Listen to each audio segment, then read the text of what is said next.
বাড়ি থেকে আসার পর একদমই সবজি নেই, যেহেতু এবার বাড়িতে গিয়ে বেশ কয়েকদিনই ছিলাম। তো আসার পর দেখি সব কিছুই শেষ হয়ে গেছে, সবজি নেই, কাঁচামরিচ নেই, কিছুই নেই। তো ভাবলাম আমি বাসার নিচ থেকে গিয়ে কিছু সবজি কিনে নিয়ে আসি।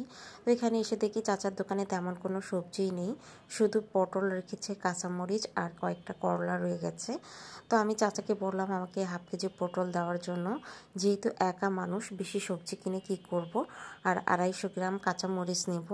তো সেইটাই আমি চাচাকে বলছিলাম যে আমাকে একটু পটল আর একটু কাঁচামরিচ দিয়ে দেন। কিন্তু এদিকে চাচা কী করছে, তারপর যতটুকু করলা ছিল সবটুকু করলা আমাকে দিয়ে দিয়েছে। বলেন তো, আমি একা মানুষ, এতগুলো করলা নিয়ে কি করব? কিন্তু চাচা যেহেতু দিয়ে দিচ্ছে আমি আর না করতে পারছিলাম না। তো সেই তো আমি করলাগুলো নিয়ে আসলাম। আর এদিকে সকালবেলা আমি একটু করলা, একটা পটল আর 2টা আলু নিয়েছি কেটে, এগুলো আমি ঝোল রান্না করব। তো কে কে করলার ঝোল খেয়েছেন এর আগে অবশ্যই কমেন্টসে জানাবেন।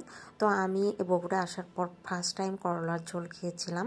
তো আমার কাছে সত্যি অসম্ভব ভালো লেগেছিল। তো আমি প্রায়ই করি, আর বিশেষ করে বড় মাছ দিয়ে করলার ঝোল করলে অনেক বেশি মজা লাগে।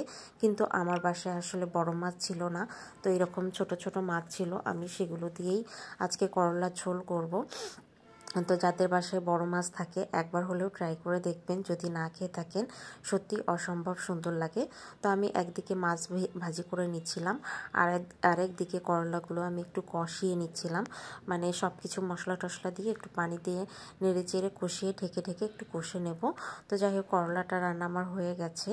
আর এইদিকে আমি একটু বাইরে বের হয়েছি, আর বাইরে বের হওয়ার পর এত বৃষ্টি হবে আর আমি এত বড় বিপদে পড়ব আমি চিন্তাও করিনি।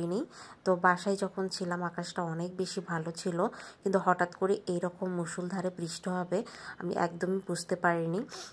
আর আমি মার্কেটে গিয়ে যে আটকা পড়ে যাব সেটাও আমি বুঝতে পারিনি। তো বৃষ্টি হচ্ছে যেহেতু আমি মার্কেটের কাছাকাছি চলে আসছি, বাড়িতে ফেরত যাওয়ারও তেমন কোনো অপশন নেই। তো আমি চলে আসলাম, আর এইদিকে মার্কেটের গেটে দেখি যে এভাবে পানিটা আসতেছে। আসলে এই পানিটা কোন দিক থেকে আসতেছে আমি ঠিক জানি না, মার্কেটের ছাদ থেকে না নিচ থেকে আমি বুঝতে পারছিলাম না। যাই হোক, এভাবে বুদবুদ করে পানিটা বের হচ্ছে। তো আর এইদিকে রাস্তার মধ্যে প্রচুর বৃষ্টি, প্রায় 2 ঘন্টা ধরে বৃষ্টি হচ্ছে, বৃষ্টির ছাড়ার কোনো নামই নেই। আর এদিকে আমি যেখানে দাঁড়িয়েছি সেখানে আমার শপিং না, আমাকে আর একটা মার্কেটে যেতে হবে। তো সেখানে আমি অপেক্ষা করছিলাম যে কখন বৃষ্টি থামবে। যেহেতু হেঁটে যাওয়ার রাস্তা, মানে 2-1টা দোকান পার হলেই, রাস্তা পার হয়ে সামান্য একটু এগিয়ে গেলেই আসলে আমি মার্কেটে ঢুকতে পারবো। কিন্তু এত বেশি বৃষ্টি হচ্ছে, তো আমার শেষ পর্যন্ত আমাকে অটো নিয়ে ওইটুক রাস্তা পার হতে হলো। আর বৃষ্টির দিনে অটো নিলেও কায়দা করে অটোওয়ালারা একটু ভাড়া বেশিই নেয়, যেখানে আমি হেঁটেই যেতে পারতাম সেখানে আমাকে 20 টাকা ভাড়া দিয়ে যেতে হলো। এটা হচ্ছে রিক্সাওয়ালা, অটোওয়ালা আর সিএনজিওয়ালাদের অবস্থা, একটু সামান্য সমস্যা হলেই মানুষকে বিপদে ফেলে এরা।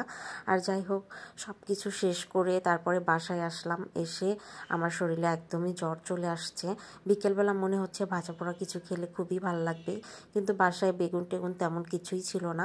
তো কী বানাবো বুঝতে পারছিলাম না। তো তখন আলুগুলো এইভাবে চিকন করে কেটে নিয়ে একটু চালের আটা দিয়ে মেখে তারপরে এরকম মুচমুচে করে তেলে ভেজে নিচ্ছিলাম। মাশাআল্লাহ, খেতে অসম্ভব সুন্দর হয়েছিল খাবারটা, সস দিয়ে খেতে